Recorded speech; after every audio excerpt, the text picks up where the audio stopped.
se você acha uma pessoa ok, ela é é um meio sim, não contrata. Porque na hora que for um sim, você vai ter certeza.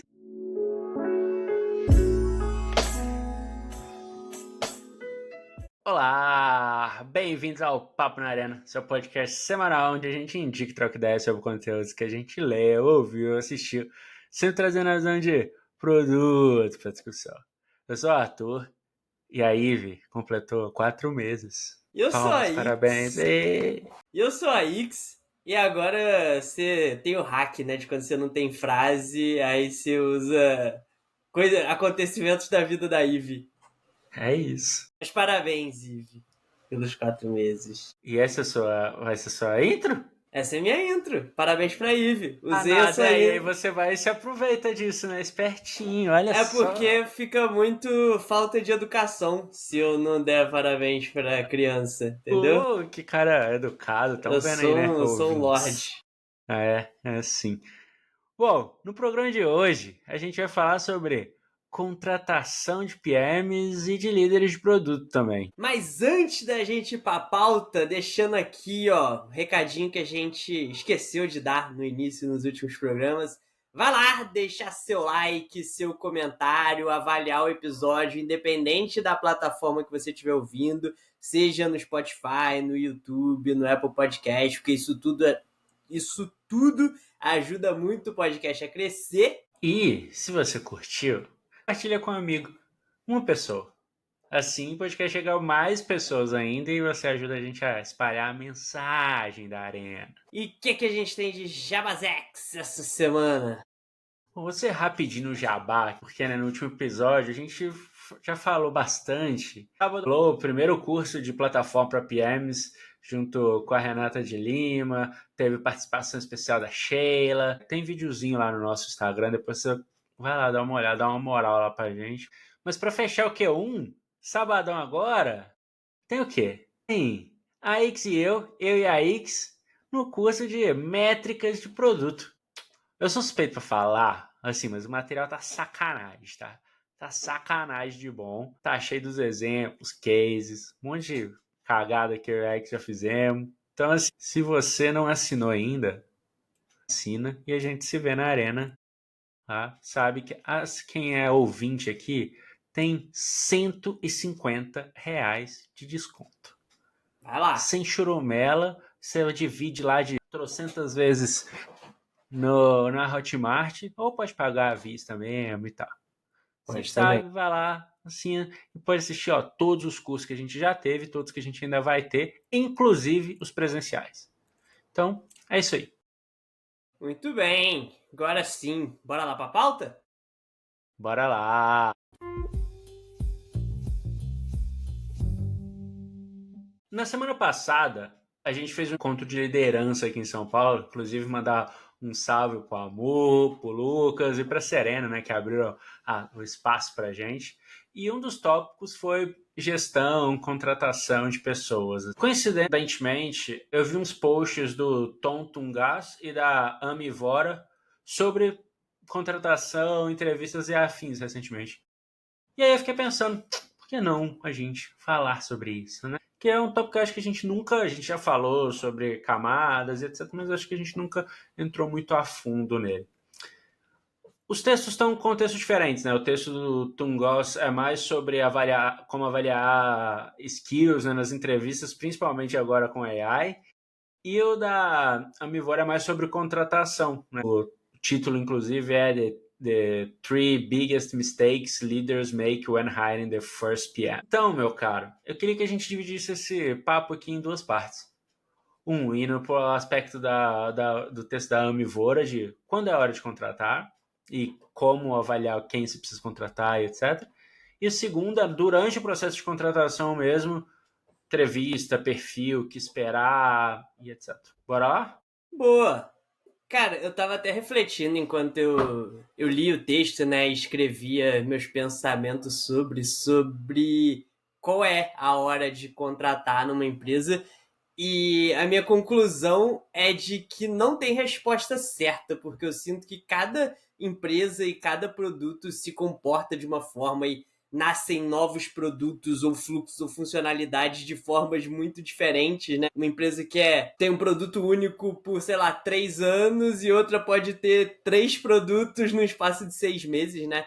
Mas eu sinto que, como rule of thumb aqui na minha cabeça, eu tenho o sentimento de que PMs deveriam ser contratados num estágio bem mais à frente, assim, da vida das empresas, sabe? Eu não sei se já comentei no podcast, mas quando eu penso em startups, eu sinto que os founders, e principalmente o CEO ali, deveriam fazer o papel dessa pessoa de produto por muito mais tempo na vida das empresas. E eu sinto que, na época do dinheiro grátis, isso não era feito. Rapidamente você escalava e contratava muitas pessoas ali. E fazer esse papel mais de visão e do que deve ser construído, de entrega de valor, e deixar essa parte que é mais gerenciamento do desenvolvimento, que também é parte do trabalho de uma pessoa PM, né, para engenharia. Então acho que não tem um número exato de quantas pessoas, pós-Series A, pós-Series B, whatever, mas eu tenho muito para mim que os founders deveriam fazer mais esse papel por mais tempo. E eu acho que até pode rolar a contratação C, mas provavelmente a pessoa ela não vai fazer só o papel de produto. Ela vai estar fazendo vários papéis, até se espera, né, numa startup, anos, provando um monte de coisa. Isso talvez vai fazer que você não precise necessariamente de alguém de produto, mas que vai exercer também atividades de produto. Concordo. Tem rolado várias discussões aí na LinkedIn, em vários lugares, aí sobre o generalista e especialista. A gente falou disso já num episódio, né? Mas eu vejo muito isso em todas as empresas que eu entrei desde lá no Founding Team mesmo, assim, desde o início. Uma das coisas que eu fazia era produto, mas assim, eu tava envolvido em muito mais atividades. Isso me dava muito mais bagagem, até para depois a gente ver, beleza, como que a gente qual que é o what next aqui de estrutura, sabe? Putz, aqui ó, essa parada tá pegando, então a gente precisa de alguém aqui, precisa de alguma coisa assim. Eu acho que tem esse contexto, senão necessariamente você não precisa. Na verdade, você precisa de alguém com, talvez, os skills, algumas skills específicas em produto. E aí vai depender do seu produto, né? De como é o seu produto. Porque, por exemplo, se você tem um aplicativo, tá bom que hoje em dia já tá mais de boa assim, mas, cara, tem algumas coisinhas simples que quem é produteiro de aplicativo vai conseguir dar os caminhos das pedras muito mais rápido, que aí você não vai ter um retrabalho depois. Então, acho que tem algumas coisinhas assim que é interessante a habilidade, mas não necessariamente que vai ser seu full time, sabe? Acho que tem até no texto da Amy que conecta com isso, dos pontos dela sobre timing de contratação, que é você priorizar uma expertise de domínio sobre adaptabilidade, né? Que eu acho que conecta bem com isso. Tipo, startup, estágio inicial, boa parte ali da vida dela, você deveria buscar as pessoas mais adaptáveis, com raríssimas exceções, sabe? Porque é o que você falou, a pessoa vai ter que fazer N funções. O que ela fazia num momento 6 meses atrás é totalmente diferente do que a empresa vai precisar que ela faça agora, que é totalmente diferente do que a empresa vai precisar que ela faça daqui 6 meses. Então, num ambiente desse tipo, acho que com raríssimas exceções, eu sempre vou preferir a pessoa de produto que é mais curiosa e interessada, porque ela vai ser a pessoa que vai conseguir se adaptar aos diferentes desafios e mudar sem choro nem vela, sabe? Cara, eu também, de novo, com raríssimas exceções, e até depois, tá? E até depois, quando a empresa já tá mais estruturada, raríssimas exceções são quando você precisa de alguém muito especialista. É porque a De pessoa fica novo, presa naquela cadeira também, né? Eu tenho essa sensação, pelo menos de experiência, que toda vez que você contrata alguém que é muito experiente num determinado domínio, a pessoa tende a ficar presa naquele domínio. E aí, como a startup surge, dessas demandas, necessidades ali, você acaba perdendo potencial de manobra ali mesmo, sabe? Como liderança e tal. E, porra, obviamente eu já vi pessoas que eram especialistas no domínio específico e também eram adaptáveis. Então isso acontece, mas é que eu tô botando um caso muito 880. cara, mas assim, eu acho que é mais raro. Eu vi poucos profissionais mega especialistas, assim, que conseguiam pensar fora da área de domínio, sabe? Que precisava exercitar, que estavam confortáveis com aquilo que eles eram especialistas e acabavam não olhando um pouco do tipo zoom out, assim, sabe? De novo, na minha experiência. Mas aproveitando que a gente tá falando de perfil, e você falou também, né, da gente dividir esse papo em quando é hora de contratar e perfil, como que você faz pra definir ali, tipo, quem você quer contratar para uma determinada vaga? Mas antes da gente ir nessa, acho que a pergunta anterior, que é assim, tá bom, qual que é o sintoma aqui, ou qual que é a parada que a gente precisa ter uma pessoa, precisa ter uma possível contratação? Acho que uma delas, para mim, eu gosto muito de uma frase do CEO do Zapier, que é "Don't hire until it hurts". E eu concordo muito. Eu sempre fui mais a favor de ter equipes mais enxutas. Apesar de já ter trabalhado com equipes... Putz, já teve um período que tem 16 times, assim, mas eu sempre curti mais ter equipes menores, por N fatores. Mas para mim, acho que é quando os pratinhos começam a cair demais ou tem um puta business novo que a gente quer apostar. E aí, acho que de perfil, trazendo até um exemplo muito clássico aqui que vai ajudar. A gente estava estruturando a Tembice. Eu tinha a Lauren, que era SPO, tinha o Damon, que era o meu par. A gente já tinha maior experiência em produto, né? A gente já tinha trabalhado junto, já tinha 1000 anos em produto. E a gente precisava de pessoas para ajudar a gente a executar. Então, entre trazer pessoas do mercado e formar pessoas, a gente optou por formar pessoas que já entendiam o contexto do produto, que era um contexto mais específico, micromobilidade e tal, tô falando de alguns anos atrás e tal. Então, se as pessoas já estavam aquilo, já tinham aptidão a produto, lógico que a gente fez esse filtro, e a gente tinha focos muito específicos. Então, essa foi o primeiro time que a gente montou. A gente prezou mais pela aptidão do que necessariamente a gente fez Acho que mais contratação. pelo potencial do que pelo histórico, né? Só que aí aconteceu o quê? Que depois de um ano e pouco, as pessoas já tinham vivenciado vários ciclos de produto com a gente e tinham alguns gaps, tanto na gente como liderança, com quem eles poderiam trocar mais, né, na mesma camada como PMs. E aí foi quando a gente identificou e trouxe alguns profissionais que tinham mais conhecimento em determinados tópicos. A gente trouxe uma pessoa mais focada para growth, uma pessoa mais focada em dados. Basicamente foi essas duas grandes skills que a gente queria aprimorar no time. Aí sim a gente trouxe pessoas do mercado. Então, eu acho que parte de dois princípios para mim. Assim. Quando é hora de contratar, acho um pouco disso do que eu falei, depende do momento, depende qual a bet, etc. E o perfil de contratação, aí eu acho que vai depender muito do quanto de visibilidade do que você quer aprimorar no seu time.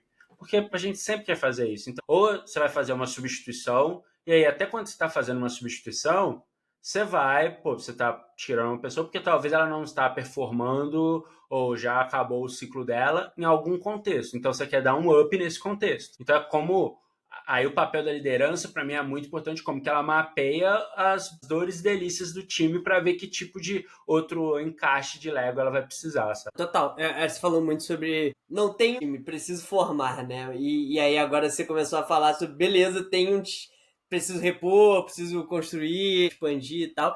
E para mim, todo o processo de contratação, assim como o desenvolvimento de produto, parte do planejamento, sabe? A primeira etapa é você desenhar e discutir com as pessoas envolvidas ali naquela vaga e mais próximas que você precisa que a pessoa faça naquela vaga, de fato, sabe? Qual que é o desafio, Isso. qual que é o resultado que ela tem que atingir, qual que é o perfil tanto de skill técnica, que é o que você falou, às vezes você precisa de uma pessoa que tem um pouco mais de vivência em produtos que tem muita interface com o usuário. Às vezes você quer uma pessoa que tem um pouco mais de vivência num contexto de pagamentos, coisas do tipo.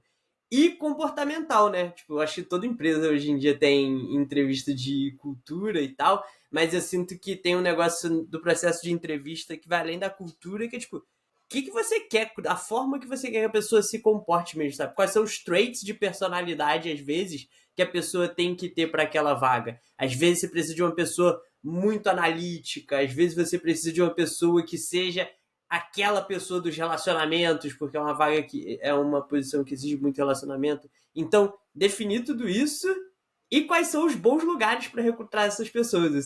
Você vai falar com pessoas de RH, você vai falar com outras pessoas de produto, todo mundo sabe mais ou menos, a empresa tal forma pessoas desse tipo, fulana forma pessoas desse outro tipo. E aí, com tudo isso na mão, você consegue saber, ah, tá, então talvez lá seja o melhor lugar para eu ir buscar pessoas, ou pessoas que passaram por lá são pessoas que eu sei que vão ter esse perfil, né? Porque eu sinto que, se não, sem isso, você tá contratando um canivete suíço, entre aspas, mas que não vai ser um bom canivete suíço, porque, cara, a real é que nenhum PM é bom em todos os aspectos do trabalho de produto. O trabalho de produto, ele é extremamente amplo, extremamente diverso, e se você tentar contratar uma pessoa que seja boa em tudo, a real é que essa pessoa não existe, sabe?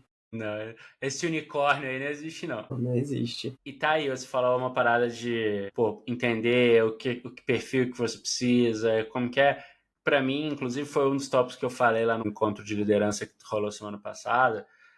Pra mim, isso entra muito naquele filme lá do Moneyball, sabe? Você entender, pô, que tipo de pessoa e qual que é o skill dela, quais são o scorecard dela ali, pra você trazer pro seu time, sabe? E o que aquela pessoa vai conseguir ajudar e agregar.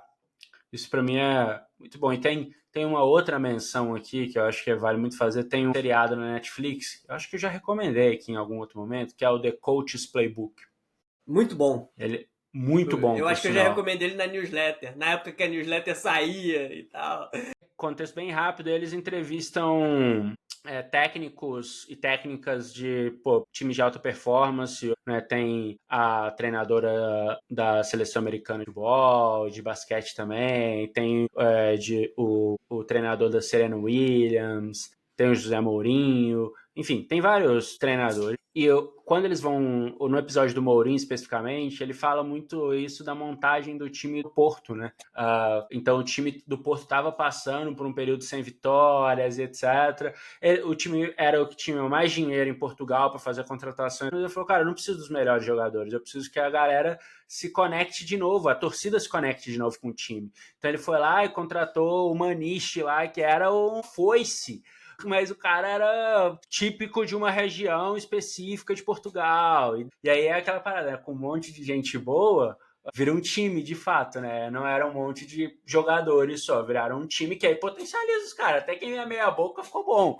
Eu abri as minhas anotações aqui sobre essa série, que era uma época que eu tava fazendo diáriozinhos, e aí eu tenho anotado aqui uma frase do Mourinho, que é o Don't coach the player, coach the team. Exato, é muito boa essa frase, inclusive. Então é isso, assim, ele entendeu que ele não precisava dos melhores jogadores, mas ele precisava conectar a torcida de algum jeito. Então ele foi atrás dos jogadores que preenchiam aquela lacuna. Mais uma vez, para mim, isso é 100% produto também, sabe? Você vai ter uma lacuna por conta de N tipos de motivo, e aí você vai trazer uma pessoa para tampar aquela lacuna. E aí você vai ter que estar apto a abrir mão de alguma coisa. Essa pessoa, como você falou, não vai ser o unicórnio ali perfeito.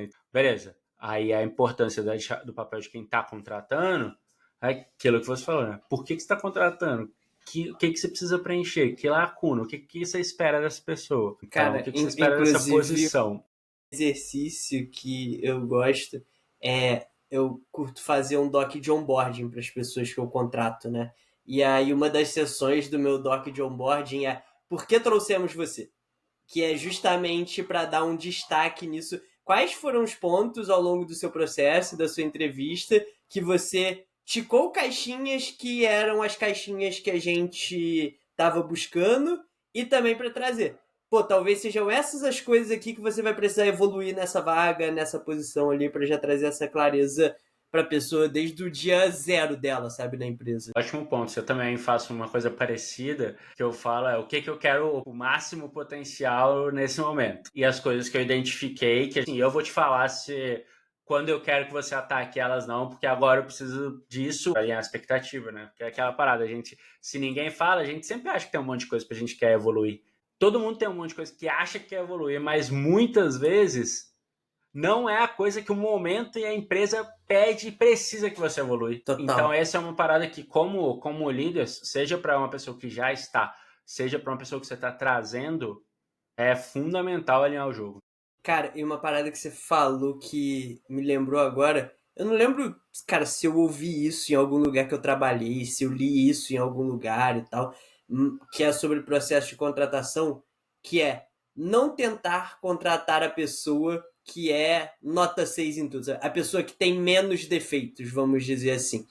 Contratação acho que é muito sobre procurar a pessoa que tem uns highs, muito highs nas coisas que você precisa, porque, de novo, não tem PM que é perfeito tudo, ninguém vai ser sem defeitos, você tem que otimizar pelo que as pessoas são muito boas e é nisso que você quer, é para isso que você quer elas ali, sabe? E, obviamente, garantir que as coisas que ela não é muito boa também não sejam completamente detratoras ali e vão acabar jogando contra, né? Mas se você otimizar por uma contratação que passa de ano, a real é que você vai ter um time, um monte de gente que passa de ano e que vai tender à média, e não um time incrível, sabe? Sobre isso, a frase que eu gosto de resumir é essa: se é meio sim, é não.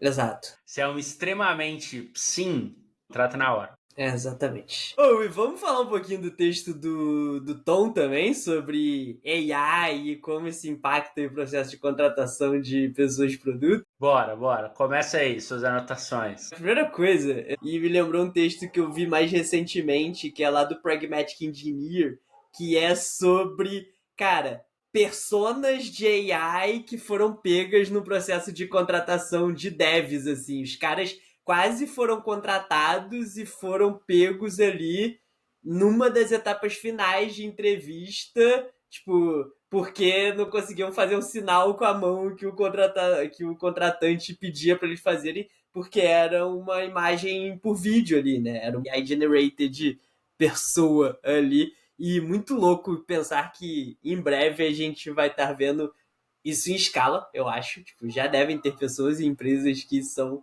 AIs, na verdade. Mas achei bem interessante esse texto em vários pontos, assim. Acho que o primeiro é testar skills de AI durante a entrevista. Porque se a gente acredita que isso é algo que vai mudar fundamentalmente a natureza do trabalho, o dia a dia do trabalho, é legal entender o quanto a pessoa é letrada utilizar a AI e potencialmente aplicar no dia a dia, né? Então acho que do mesmo jeito que às vezes a gente tenta entender skills de produto, se a gente acredita que isso aqui é um negócio muito importante, vale pensar skills de AI. E eu acho que entra naquela máxima que a gente fala aqui, né? Nesse momento é muito mais, para mim, sobre a curiosidade da pessoa do que sobre ela ter um neto domínio de ferramentas e coisa do tipo, sabe? Não sei o que você pensa sobre.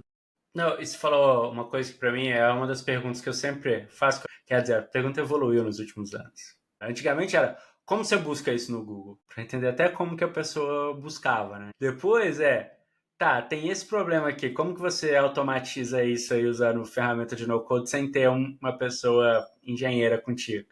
E ultimamente cara, como você faria isso aí nos próximos 30 minutos usando AI? De novo, eu não quero que a pessoa desenvolva, nossa, o novo produto, blá blá, mas é justamente para saber o quão tech save ela é em cada um desses momentos, usando o Google, seja usando no code, seja usando AI, e também como que ela estrutura o modelo mental dela ali, naturalmente isso vai vir à tona, sabe? Não, Então, mas é total. legal ver essa evolução assim de como é e como que ainda em 2025, apesar de a gente estar falando de AI, de estar falando de no-code também nos últimos tempos e tal, cara, tem muita gente que não faz ideia. Total. E o Tom dá justamente esse exemplo no texto, né? E, tipo, vou pedir pra pessoa construir um app aqui XPTO em tantos minutos dentro da entrevista, né? E eu fiquei muito que isso avalia um set de skills diferente, né? Então, pô, é muito comum em entrevistas de produto você ter cases, né? Eu particularmente não gosto, não sei se eu já falei aqui. Eu não gosto nem de aplicar como entrevistador, nem de fazer como entrevistado.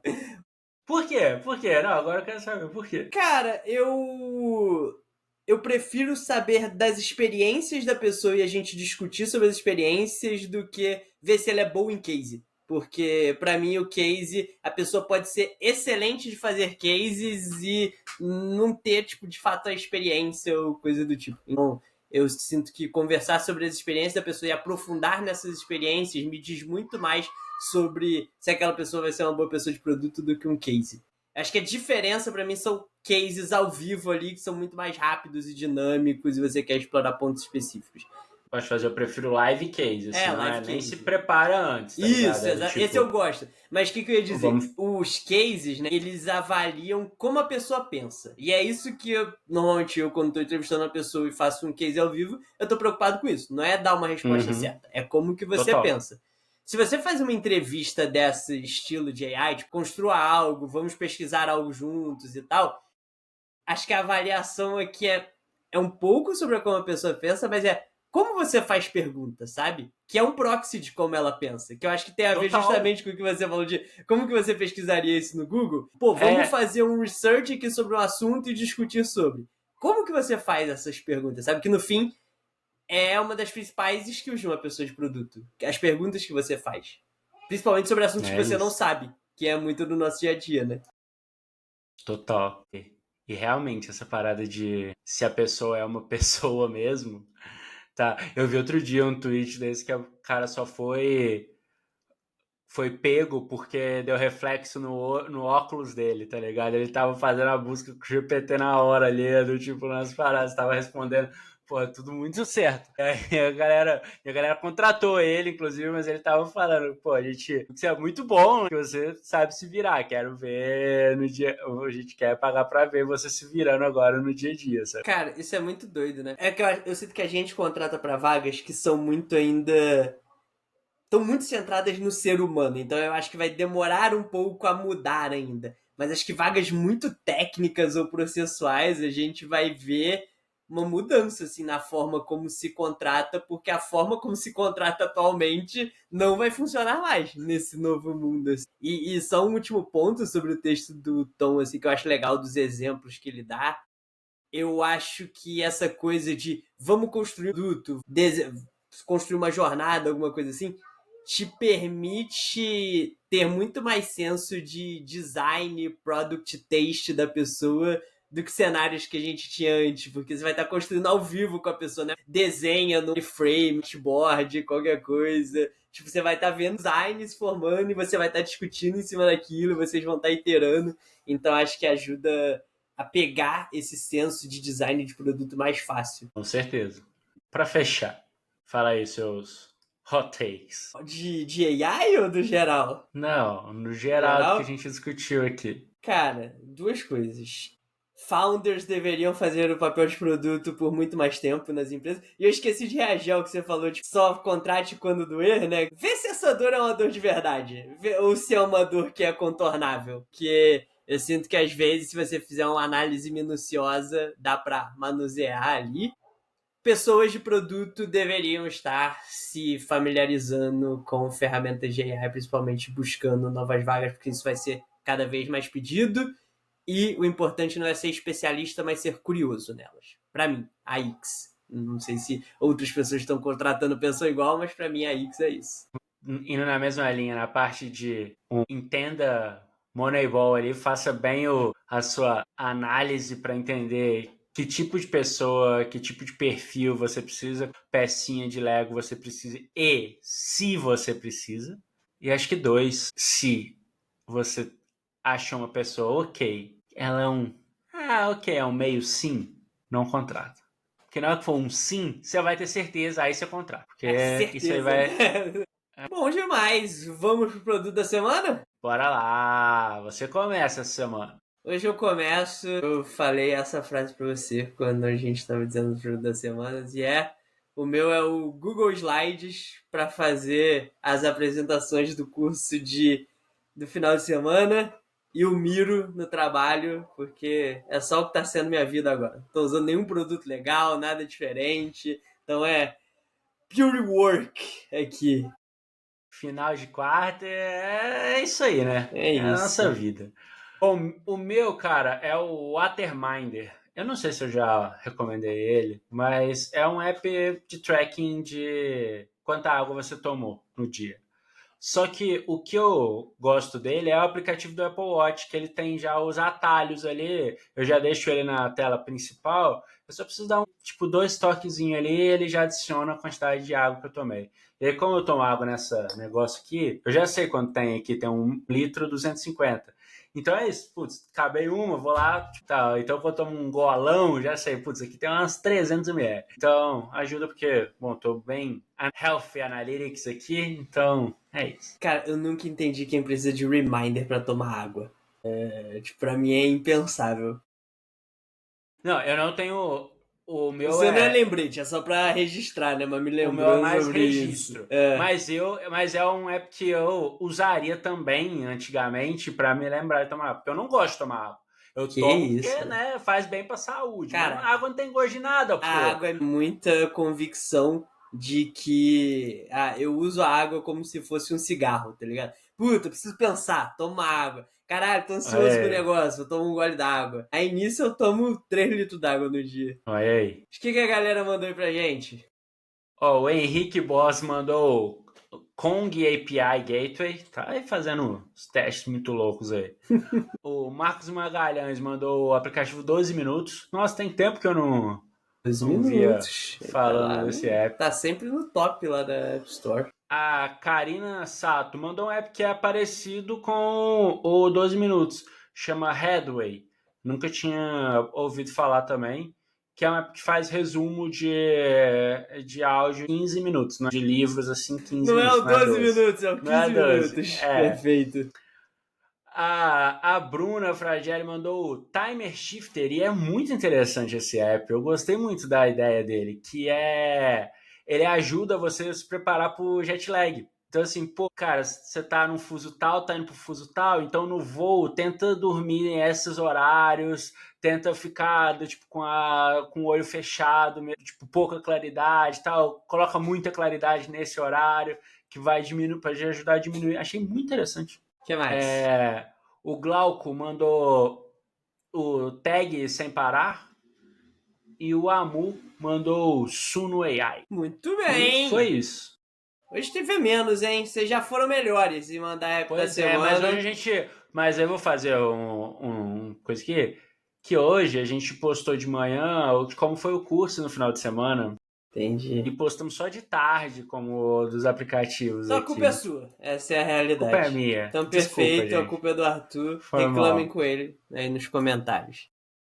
Mas já manda aí que o bom disso é que sempre quando a gente manda depois, um monte de gente vai ver nossas coisas amanhã, sabe? A gente tá gravando na segunda, né? Entendi. Aí vai ver na terça Já de manda pra manhã. semana que vem. Aí já fica no esquema pra semana que vem.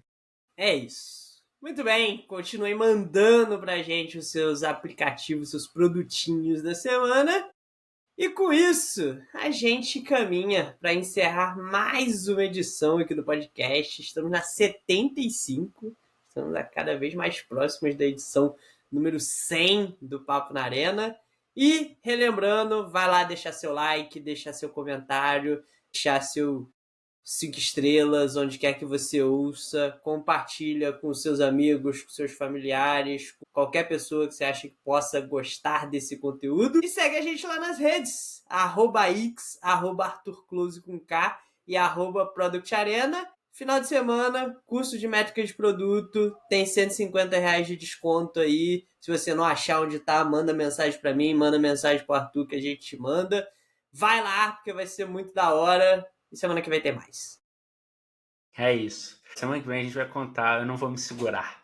A gente vai contar uma novidade. Que a gente tá muito chique. A gente foi convidado para um negócio aí, mas eu vou contar para vocês depois. É isso. Até semana que vem. Até, valeu!